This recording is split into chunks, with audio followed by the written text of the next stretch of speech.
The polls are closed and the results are rolling in.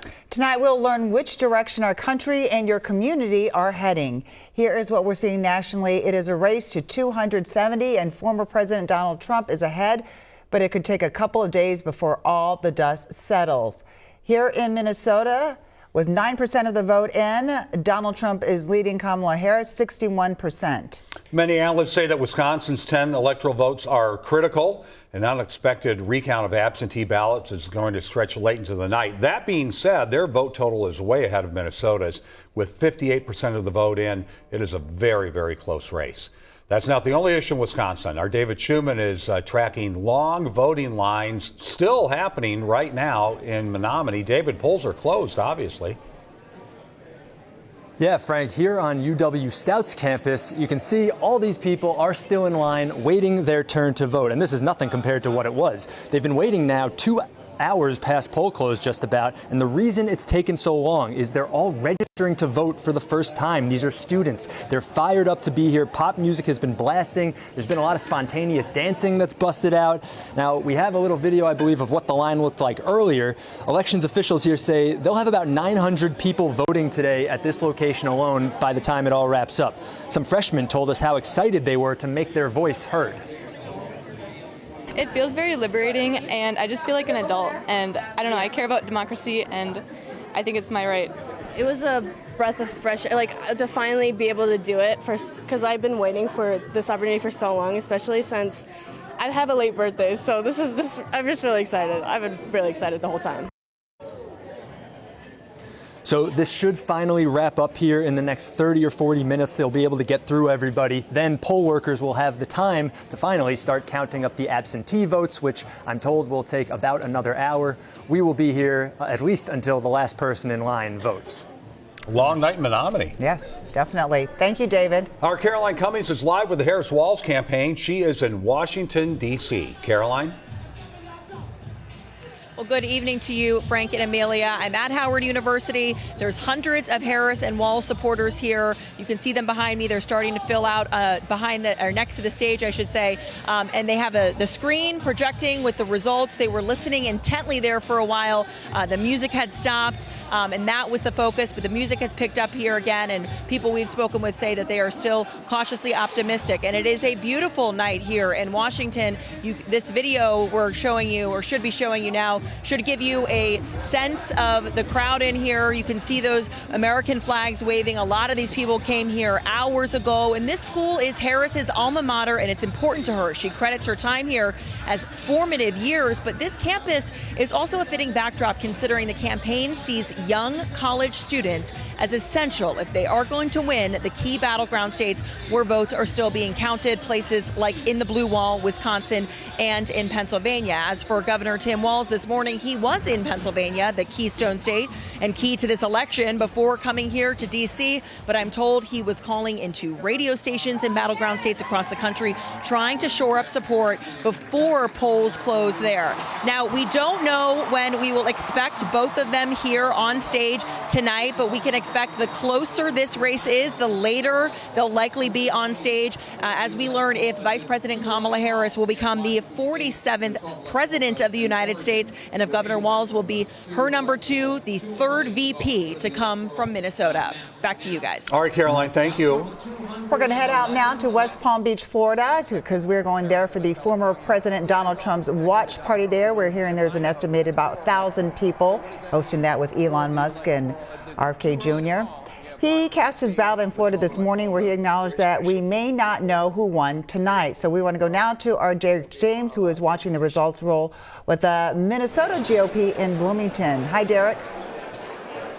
Hi there, Amelia. Obviously, they would like to see more Minnesota results. So this crowd here, which has packed in, we get an occasional cheer or boo depending on how Donald Trump is doing in various races when we get one of those new projections from the networks. Now, politicians and party owners that we've talked to tonight really think that a strong performance from former President Donald Trump here in Minnesota could lead to some down ballot wins because he brings out an additional electorate. Now, congressional candidate Ted Jude is here. Joe Tayrab stopped by early this evening around 7 o'clock. And then we also had appearances via via Zoom by Congressman Peter Stauber and Congressman Tom Emmer. Tom Emmer got the crowd pretty excited when he pointed out that he had some issues with the early call of the race between Senator Amy Klobuchar and Joe Tayrab. Obviously, outside of that, we have not seen any speakers tonight because they're just waiting for more results to come in here, but they are keeping a close watch, many of them looking on their phones at those Minnesota House races, waiting for results to come in because the hope is that they can flip 4 of about 8 to 10 seats that Republicans have targeted to break up the DFL trifecta. Guys? All right. Thank you, Derek. We want to look at the congressional race. It's Minnesota's second. Democratic Angie Craig's looking for another turn in Congress. She's running against Joe Tayrab. This looks like a close race. Keep in mind, 9% of the vote in. Jennifer Merrily with the Craig campaign. Slow going with vote numbers tonight. How are things going in Eagan, Jen? Yeah, they are trickling in, but I tell you, the people here were very excited when Congresswoman Angie Craig came and talked to the crowd just a little while ago. She said she is feeling optimistic. She is greeting supporters right now who are here tonight. She also told people to settle in for another long night. She said, take a deep breath. This might take a while, but again, she said that she is optimistic. She talked about having more door knocks than any other campaign she's done. 1,500 volunteers knocking on more than 200,000 doors. She said she's always felt like a little bit of an underdog, had to earn everything in life, and this is no exception. She hopes to get that 4th term in Congress, but a lot of it will be due to what the voter turnout is and how people came to the polls today. She told people she is optimistic, and much of that is because of her supporters. Here's a little bit of what she had to say.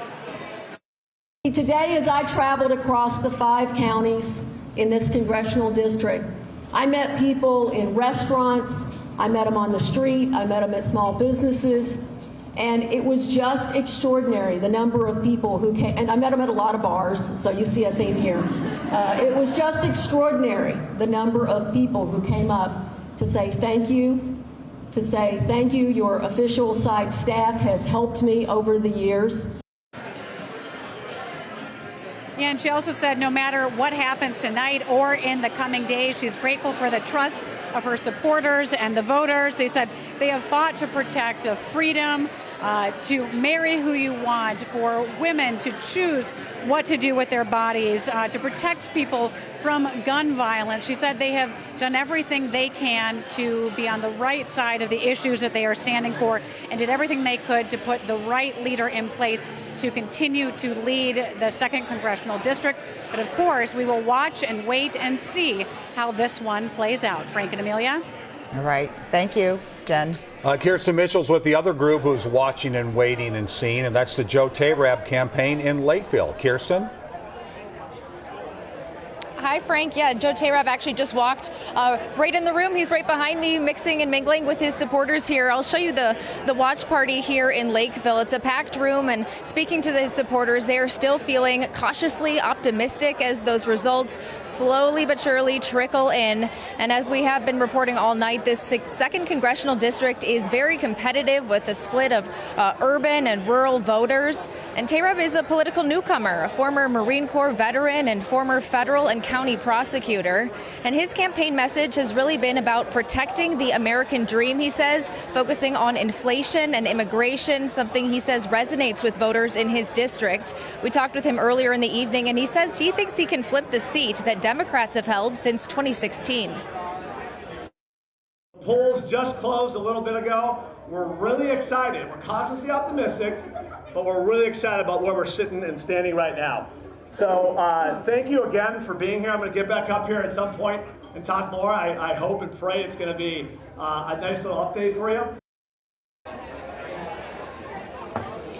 And as we just saw, Tayrab back in the room, so we may be hearing from the candidate himself here in just a few minutes as those results are still coming in. Frank and Amelia.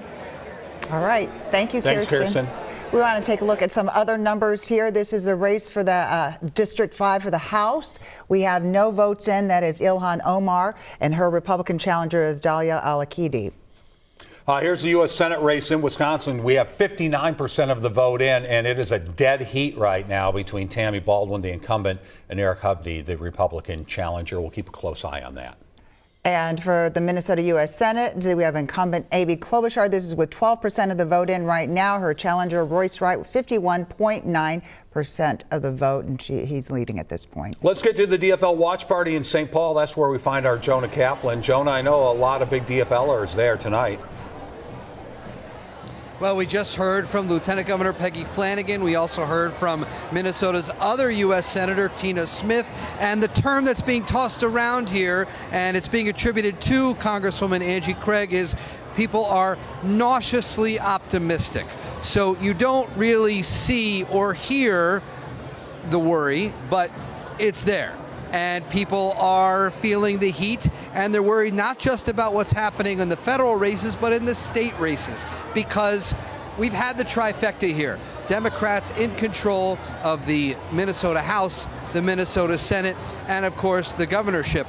But there's one open state Senate seat, and if that goes Republican, that throws off the whole balance of power. You can have a check and balance, of course, for those who are proponents of that happening, but there could be gridlock, there could also be compromise. There's also watching the 134 seats in the House of Representatives here in St. Paul. So there's a lot at stake. Still to come, though, we're waiting for those projections of the big Senate race here for Senator Amy Klobuchar. She is seeking her fourth term in Washington, first elected in 2006, and the congressional delegation as well, including Congresswoman Ilhan Omar and the former state senator Kelly Morrison, who, if she wins, would succeed Dean Phillips in the 3rd congressional district. Frank and Amelia.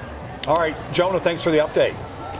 Well, Republicans are trying to keep control of the House. We want to look at the balance of power here. We have 173 Republicans, Democrats rather, 190. Republicans need 218 to control that. Now, Republicans are favored to take control of the U.S. Senate. Democrats face an uphill battle. It's 51 to control, and right now the Republicans have 47. They are close. We're keeping a close eye on the Minnesota State Senate as well. Jonah alluded to that special election. I wish we had numbers to show you. It's an important vote. We don't have any right now. We'll update that through the course of the evening. We're going to bring in our Esme Murphy with more now on the balance of power in St. Paul. Hi there, Esme. Well, this is so important, Amy and Frank and Amelia and Frank, and I can tell you this is exactly why people are looking at this, because it's the balance of power. It's the trifecta. We've got analyst Abu Amar, a Democrat, Amy Koch, a Republican. Your thoughts about this Senate race? I know there are no numbers in. Look, this Senate race is going to decide everything. Demographically, it's very much what the Democrats want. Abortion, highly educated, suburban, trending blue. We think it's good. We think it's going to go for us. We'll see. But the GOP thinks they can pick it up, too. Well, it's been a toss-up. It's a true toss-up. With one House seat is Republican, one House seat is Democrat.